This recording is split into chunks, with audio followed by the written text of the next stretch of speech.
Welcome to the deep dive. You're here because you want to get smart about important stuff fast, without drowning in information. We're basically your cheat sheet to being informed. Today, we're jumping right into private credit. That's right. It's a term, popping up more and more. We've gone through a stack of research, industry reports, you name it, to really pull out what matters most. Okay, let's cut to it. What is private credit, basically?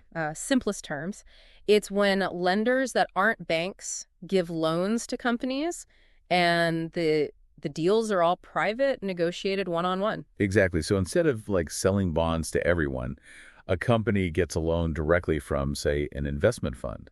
And it's not niche anymore. We're talking, $1.7 trillion in assets under management as of mid-2023. That's huge. $1.7 trillion. Wow. So our mission today, figure out why it's growing so fast, what the different kinds are, and, how it might fit into an investment strategy. And also, what makes it genuinely different from just buying regular bonds on the market? Right. So let's start with that demand. Direct lending seems to be a big piece of this $1.7 trillion puzzle. What's driving all the interest? Well, it's a mix of things, really. First, the market itself is just massive, covers all sorts of industries. And direct lending, specifically, that's usually lending to businesses where the plan is to hold the loan until it's paid back, often secured too, with collateral. Collateral. Okay, so a safety net for the lender. And you said it's different from public bonds in key ways. Yeah, absolutely. With direct lending, you often get stronger protections written right into the contract, things you wouldn't necessarily see in a public bond. Plus, getting the loan done can be way faster, like potentially half the time compared to issuing public debt. And it's usually just the company and the lender negotiating directly. Much more bespoke then, compared to buying, bonds already floating around. And are more people able to invest in this now? It used to be just for the big players, right? Yeah, that's a big shift. We're seeing new kinds of fund structures designed to let a wider group of investors get access. It's not just giant institutions anymore. Okay. Now, something that really jumped out from the research was banks. It looks like they've kind of stepped back from certain types of lending. Oh, definitely. That's a huge part of the story. Since the mid-90s, really, banks have been consolidating like crazy. In the U.S., the number of commercial banks is down by about half since '98. And the biggest banks, the top 25, they now hold over half of all the commercial and industrial loans. They're focusing on the really big fish. So if you were a medium-sized company, maybe it got harder to get that bank loan. Exactly.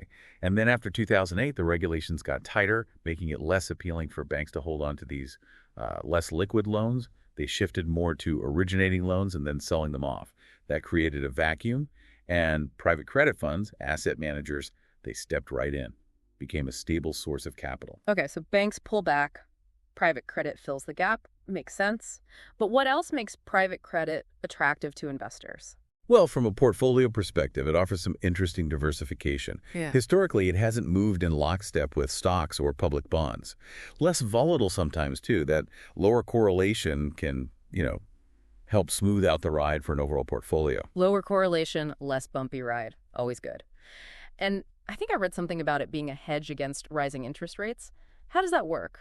Yeah, a lot of direct lending portfolios are income-focused, and the loans often have floating interest rates. So the weight adjusts based on a benchmark, like SOFR. If overall rates go up, the borrower pays more interest, which flows through to the lender. It can offset losses you might see on fixed-rate bonds when rates rise. Interesting. So you're not as exposed if rates climb. What about the obvious risk? Companies not paying loans back. Default risk. Right. Crucial question. And historically, direct lending has actually seen pretty low default rates. And when defaults do happen, the recovery rates, how much the lender gets back, have often been higher than for, say, public high-yield bonds or leveraged loans. Higher recovery rates? That's reassuring. And the performance numbers looked pretty strong over the long haul, too. Yeah, it's quite striking. Over the last, 30 years, if you'd put $100 K in private credit versus public fixed income, the private credit investment could have generated about $2.4 million more in excess return. Now, obviously, past performance isn't gospel and the market's changing, but it shows the potential. It reflects things like the illiquidity premium, the complexity, maybe stronger negotiating power. Wow, $2.4 million extra. That's significant. And this isn't just a U.S. thing, right? It's global. No, definitely global. Europe, Asia, they're seeing strong growth too. Following a similar path to the U.S., just, maybe a few years behind in development. Okay, so we get the why. Let's get more specific on the what. This direct lending opportunity, what does it actually involve? Okay, fundamentally, it's a non-bank lender, like a fund, making a loan straight to a business. And often, not always, but often, these businesses are owned by private equity firms. And we're not talking tiny startups here. Generally, no. Usually, these borrowers are in the top, like 1-2% of U.S. companies by revenue. Think over $10 million in revenue, typically. Established businesses then, maybe just not big enough for public bonds, or they prefer the private route. You mentioned stronger protections earlier. What does that mean in practice? Right. Lenders negotiate hard. Things like how earnings are defined, limits on accounting adjustments, specific financial tests the borrower has to meet. They call them covenants. Like incurrence tests, can't take on more debt unless targets are met. Or maintenance covenants, got to keep certain financial ratios healthy. Plus things like interest rate floors, protection against early repayment. Sounds like much stricter rules than you might get in the public market sometimes. And the speed thing, that's a big plus for the companies borrowing. Huge. Getting a direct loan can be, like we said, twice as fast as issuing a public one. And if there's trouble, potential default, the lender talks directly to the company, not trying to corral hundreds of bondholders. That direct line seems like it could make fixing problems much easier, potentially. And the idea is the lender holds the loan until it's due. Yeah, hold to maturity is key. They're not usually planning to just package it up and sell it on. Okay, so distinct features. How does it stack up structurally against public debt? Thinking about protections and risks. Well, there are parallels. First, lay unsecured debt in direct lending. That's pretty similar to a publicly traded bank loan. It's at the top of the capital structure. If the company goes bust, they get paid first from the assets. Historically, that's maybe 35-45% of the company's value. First in line. Got it. What about the layers underneath? Below that, you've got second lien, mezzanine, or junior debt. That's maybe another 25-35% of the value. It's riskier, so it pays more. Kind of like high-yield bonds in the public market, though maybe more common in U.S. private credit. Okay, so a similar tiering, but maybe different names and frequency. What are the main differences in protections and risks? Direct lending often has wider spreads, higher interest rates relative to benchmarks. As we said, more negotiated covenants. Lenders also have ongoing oversight, more access to management, and sometimes they might get a little equity upside like warrants, along with the debt. More ways to win, potentially. How do the actual loan structures compare side by side? Okay, let's compare direct lending. Okay. Maybe including unitranche, that's like a combo of senior and junior debt, versus bank loans versus high-yield bonds, coupons. Private loans are mostly floating rate. High-yield bonds are usually fixed, security. Direct loans and bank loans are secured. High yield often isn't, or it's lower down the priority list. And liquidity. Can you sell these easily? Big difference there. Direct lending is generally illiquid, hard to sell quickly. Bank loans are fairly liquid. High-yield bonds, typically very liquid. Covenants, again, highly negotiated, often stricter in private lending. Public markets, especially high yield, have seen looser covenants lately. Makes sense that direct negotiation allows tighter terms. What about how long the loans last and fees for paying back early? Maturities are often in the 5-7 year range for most, maybe longer for some high yield. Prepayment terms in direct lending often include a fee if the borrower refinances early call protection. Similar things exist in public markets too. Closing fees or OID happen everywhere, but how they get to investors differs, which we'll get to. And like we mentioned, sometimes that equity kicker in private deals. Plus, the due diligence is usually way more intense in private lending, and lenders generally have more control if things go wrong. So, similar concept, lending money, but the details, the relationship, the protections, quite different. Okay, let's talk about that yield premium. Why can private lenders charge more? That extra yield, historically maybe 2% to 4% over public bank loans, comes down to a few things. That direct relationship, the speed borrowers often pay for that certainty and customization, especially if they need the money fast for a deal. Speed and certainty definitely cost money in business. What else adds to the yield? Well, also the relative ease of fixing things if the borrower struggles. Dealing directly with one or a few lenders is simpler than negotiating with potentially thousands of bondholders. That flexibility, that direct line, allows lenders to ask for a higher spread. It's like a premium for a smoother, more tailored service, maybe. And you mentioned something about origination fees earlier. Right, key point. Both markets have origination fees, maybe 1.5% to 3% of the loan. But in private lending, those fees often get passed straight through to the investors in the fund. In public markets, the investment bank arranging the deal usually keeps that fee. So it's a direct yield bump for private credit investors. Ah, okay, so that fee goes to the investor, not just the arranger. How does that all add up for the total yield? If you break it down, total yield is roughly the risk-free rate plus the credit spread for the risk, plus that origination fee piece. As of, say, Q2 2024, that's often meant yields in the high single digits or low double digits for private loans. Pretty attractive yields, especially now. And you said private lenders offer more flexibility than traditional bank syndicates. Yeah, they can build those direct one-on-one relationships. They hold the loan so they can tailor the structure more. They can negotiate stronger covenants. And often, they have their own teams ready to handle restructurings if needed. More control, potentially better outcomes if a company hits a rough patch. So it's not just about the interest rate. It's a different kind of partnership. More control, maybe better risk management. Okay, let's pivot to the investor view. Returns and risks. What are the main things to think about? Well, risk-wise, you're looking at defaults and losses. The goal isn't zero defaults, it's unrealistic in lending, but minimizing actual losses. You do that through supporting the borrower, restructuring debt if needed, and crucially, having good collateral backing the loan. That collateral is your safety net. Right, it's not just the interest you earn, it's protecting the principal you lent out. And you mentioned performance through cycles earlier. How has direct lending held up historically? It's definitely been tested. Over the last, say, 19 years, the main direct lending index outperformed the broad Bloomberg Ag Bond Index about 89% of the time. Right. And it beat high-yield bonds around 74% of the time. That's a strong track record of doing better, relatively speaking. What about the bad years? Did it crash hard? Well, the only calendar year the index showed a negative return was 2008, the big crisis.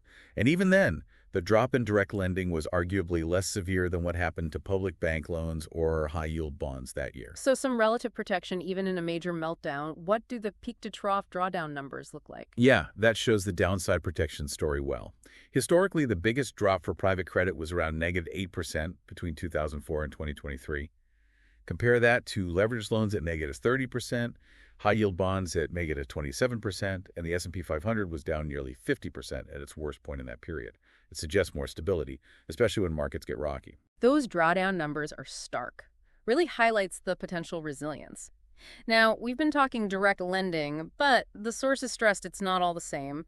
Let's break down those differences, starting with company size. Really important distinction. Lending to big companies. You get a lot of capital, you're competing with banks, public markets. It's a different game. Lending to smaller, middle-market companies. You need a bigger team on the ground, building relationships, finding those deals, managing more, smaller loans. Different operational needs depending on borrower size. What's the trade-off for focusing on smaller companies? Often better economics. Spreads tend to be wider, maybe 0.7% higher for companies with under $25 of EBITDA versus those over $100, for example. You might get better loan terms overall, higher rate floors, and often the companies have less debt to begin with, lower leverage. Higher spreads, lower leverage. Sounds like a good combo, potentially. How do defaults compare by size? It varies. Yeah. Smaller companies definitely felt COVID more acutely, but more recently, defaults have actually been lower in that segment sometimes. Honestly, lenders who can comfortably play across the size spectrum, small, mid, large, probably have an edge. The best opportunities shift around. So being able to invest across sizes offers flexibility. The sources also really emphasize the U.S. middle market. Why is that specific segment so important? Well, the U.S. middle market, the companies with maybe $10 million to $1 billion in revenue, it's just a huge part of the economy. Tens of thousands of these companies, mostly private. And crucially, they often grow faster than the really big mature corporations. Faster growth potential in the borrowers themselves. Good sign. And banks are focusing elsewhere, you said. Exactly. Public bank loan deals are increasingly targeting massive companies. The average deal size has gone up. That leaves a funding gap for these middle market firms. Private credit has really stepped into that void. It's seen as a vital and, frankly, rewarding area for lenders. Definitely sounds like a key battleground or opportunity zone in lending. Another split. Sponsor-backed versus non-sponsor. What's the deal there? Right. Sponsor-backed means a private equity firm owns a controlling stake. The plus side. That sponsor might inject more cash if the company struggles, helps protect the lender. Plus, if you have relationships with PE firms, it can streamline due diligence and potentially lead to repeat business. They do lots of deals. Okay, so potential sponsor support and deal flow. What about non-sponsor companies? Usually, there's less competition to lend to them, so you often get wider spreads, potentially better returns. These companies also tend to have less debt to start with, and lenders can often negotiate tighter loan terms, better protections. The catch: you need a really strong, large origination team to find and manage all these individual company relationships. Many lenders, like Ares, for example, try to do both, shifting based on market conditions. Sponsor deals. Maybe more security, scale, non-sponsor. Potentially better economics, but more legwork. Got it. Let's look globally again. Is private lending mainly a U.S. thing, or are opportunities elsewhere growing? Definitely growing elsewhere. Europe, Asia, seeing very similar trends to the U.S., just maybe lagging a bit time-wise. Europe, for instance, has banks pulling back, lots of private equity money needing debt financing. The dynamics are quite similar. Similar drivers. What's the outlook like in Europe or Asia?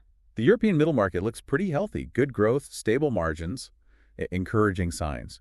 But you have to remember, Europe isn't one market.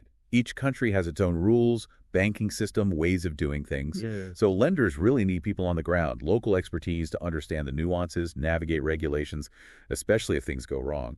But yeah, European direct lending looks set for continued growth. Local knowledge is key internationally. Makes sense.